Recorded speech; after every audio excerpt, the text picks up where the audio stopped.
오늘 말씀은 에레미야 27장 1절에서 11절입니다. 링컨 대통령이 남북전쟁을 통하여 노예 해방을 위한 전쟁을 할 때 한 참모가 링컨에게 말하기를 하나님이 우리 편이었으면 좋겠습니다 라고 했습니다. 하나님이 우리 편이면 우리가 반드시 승리하니까요.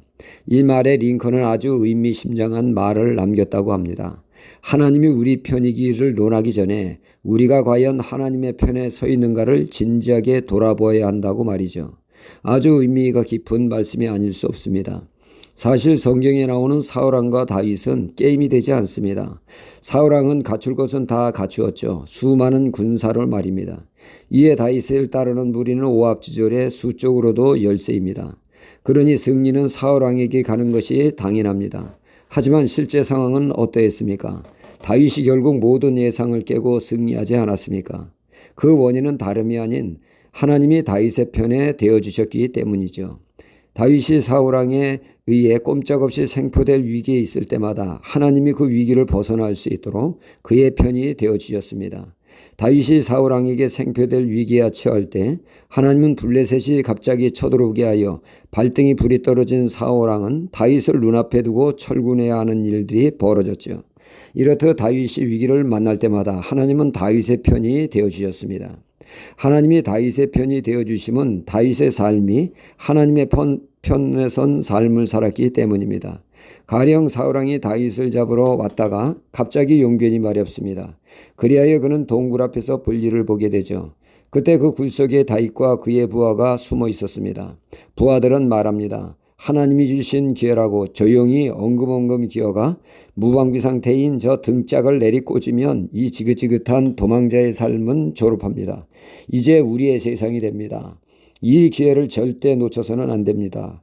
그러나 다윗은 엉금엉금 기어가 사울왕의 겉옷을 살짝 잘랐습니다.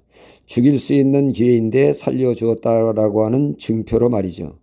다윗은 사울에게 말합니다. 당신을 죽일 수 있었으나 미우나 고우나 기름 부어 하나님이 세운 왕이기에 손을 대지 않았다고 말이죠. 그리고 그는 그 힘든 도망자의 삶을 살았습니다. 그러니까 그는 자신에게 손해가 나도 하나님이 기뻐하시는 쪽으로 선택하는 하나님의 편에 선 삶을 그는 살았습니다. 그랬더니 하나님께서 어려운 때 다윗의 편이 되어주셔서 그를 구원하시고 승리케 하신 것입니다. 이렇듯 하나님은 하나님의 백성이 하나님의 편에 서서 하나님의 뜻을 이룰 때 하나님은 어김없이 그들의 후원자가 되어주셨습니다. 하지만 하나님의 백성이 하나님의 뜻을 무시하고 곁길로 나아갈 때 하나님은 더 이상 그들의 편이 아니었습니다. 오히려 적군의 편이 되었죠. 적군을 왕성케 하십니다. 더 이상 하나님은 이스라엘의 편이 아니죠. 이스라엘은 솔로몬의 범죄로 남과 북이 분단되었습니다. 북이스라엘은 하나님을 철저히 무시하는 삶을 살았죠. 금송아지를 섬기며 말씀을 떠난 불순종의 삶을 살아 하나님은 아수르를 강성케 하여 북이스라엘을 침공하여 온 강토를 초토화시켰고 그들을 끌어다가 낯선 곳으로 강제 이주를 시켰습니다. 그리하여 그들은 역사 속에 흔적 없이 사라지게 되었습니다.